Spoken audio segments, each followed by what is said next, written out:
हर हर महादेव दोस्तों। भारत की पवित्र धरती पर भगवान शिव के 12 ज्योतिर्लिंग ऐसे दिव्य धाम हैं जिनसे करोड़ों श्रद्धालुओं की आस्था जुड़ी हुई है। लेकिन क्या आप जानते हैं कि इन 12 ज्योतिर्लिंगों में एक ऐसा धाम भी है जहां भगवान शिव को महाकाल के रूप में पूजा जाता है। एक ऐसा स्थान जहां मान्यता है कि स्वयं भगवान शिव अपने भक्तों की रक्षा के लिए प्रकट हुए थे। यह पवित्र धाम है उज्जैन का श्री महाकालेश्वर ज्योतिर्लिंग। आज की इस वीडियो में हम जानेंगे महाकालेश्वर ज्योतिर्लिंग की पौराणिक कथा, इसका इतिहास, मंदिर की विशेषताएं और महाकाल की भस्म आरती का रहस्य। तो चलिए शुरू करते हैं महाकाल की इस अद्भुत कथा को। जय श्री राम दोस्तों, कैसे हैं आप सभी। स्वागत है आप सभी का एक नई वीडियो में। दोस्तों, जैसा कि आप सभी को देखकर पता लग गया होगा कि आज हम किसके बारे में बात करेंगे। आज हम बात करेंगे मध्य प्रदेश के उज्जैन शहर में स्थित भगवान श्री महाकालेश्वर मंदिर के इतिहास और पौराणिक कथा के बारे में। आज की इस वीडियो में जानेंगे भगवान शिव के उस रूप के बारे में, महाकाल रूप के बारे में। पहली वीडियो शुरू करते हैं। दोस्तों, सबसे पहले जानते हैं इसके स्थान के बारे में। दोस्तों, ज्योतिर्लिंग 12 ज्योतिर्लिंग में से एक पवित्र ज्योतिर्लिंग माना जाता है। यह ज्योतिर्लिंग भारत के मध्य प्रदेश के उज्जैन शहर में, जिसे पहले के समय में अवंतिका भी कहा जाता था, यह उज्जैन शहर के क्षिप्रा नदी के तट पर स्थित है। यह मंदिर बेहद खूबसूरत और प्राचीन है। इस मंदिर में रोज हजारों श्रद्धालु भगवान शिव के स्वरूप के दर्शन करने के लिए आते हैं। तो दोस्तों, आप जानते हैं महाकाल शब्द के अर्थ के बारे में। दोस्तों, महाकाल शब्द का अर्थ से सीधा सीधा निकलता है कालों के भी काल। दोस्तों, हिंदू धर्म में काल को मृत्यु से भी जोड़ा जाता है और समय से भी जोड़ा जाता है। दोस्तों, समय चाहे कितना भी शक्तिशाली क्यों ना हो, भगवान शिव उससे भी परे है। दोस्तों, आप जानते हैं उसके पीछे की पौराणिक कथा के बारे में। दोस्तों, माना जाता है कि पहले के समय में अवंतिका में एक ब्राह्मण रहते थे जिनके 4 पुत्र थे। वह बड़ी खुशहाली से अपना जीवन व्यतीत कर रहे थे। वो भगवान शिव के अपने गांव में सबसे परम भक्त थे। वो दिन भर भगवान शिव की पूजा कर अर्चना करते रहते, दिन भर भगवान शिव के वो मंत्र रटन करते रहते, दिन भर वो भगवान शिव का स्मरण करते रहते।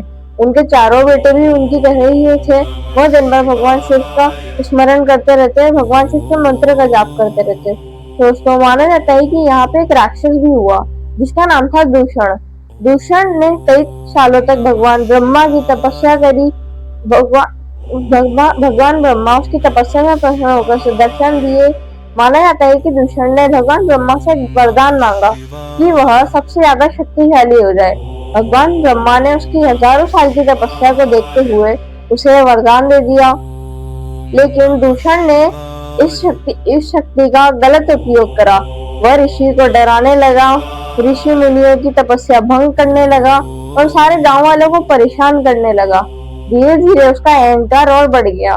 उसने अब सारे ऋषि मुनि की तपस्या भंग कर दी और वह उन्हें उठाकर काल कोठरी में डालने लग गया।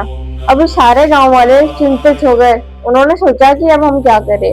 सारे गांव वालों ने सोचा कि हमारे गांव में सबसे अब हमें भगवान शिव ही बचा सकते हैं।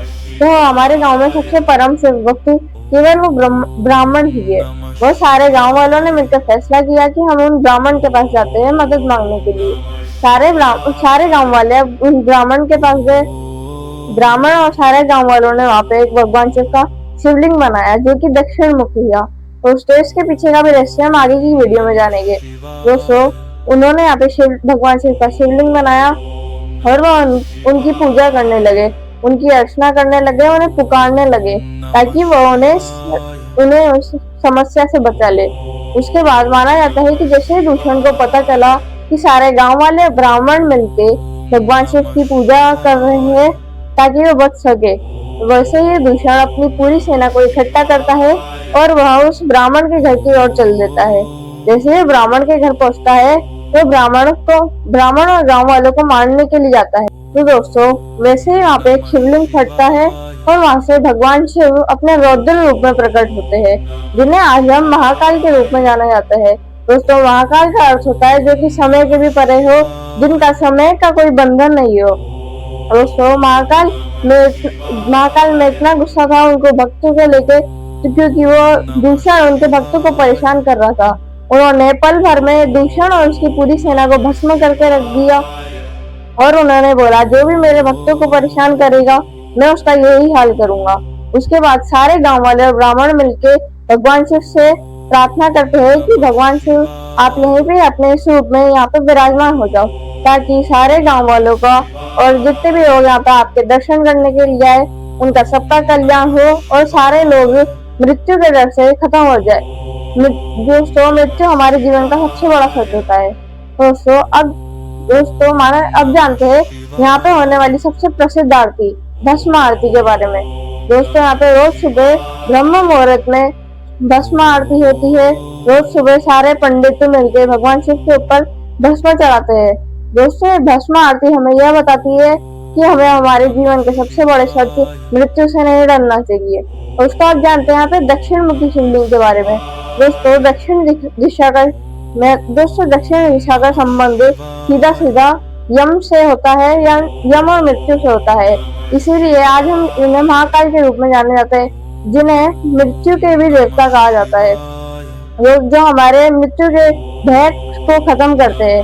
दोस्तों, अब जानते हैं मंदिर हमें क्या सिखाता है। दोस्तों, मंदिर हमें यह सिखाता है कि हमें हमारे जीवन के सबसे बड़े सत्य मृत्यु से नहीं डरना चाहिए। हम अगर अपन यहाँ पे दर्शन कर लेते हैं तो हमारे मन में से मृत्यु का भय खत्म हो जाता है। महाकाल हमारे मन में से मृत्यु का भय खत्म कर देते हैं। हम हमेशा धर्म की विजय होती है और अधर्म की हार होती है।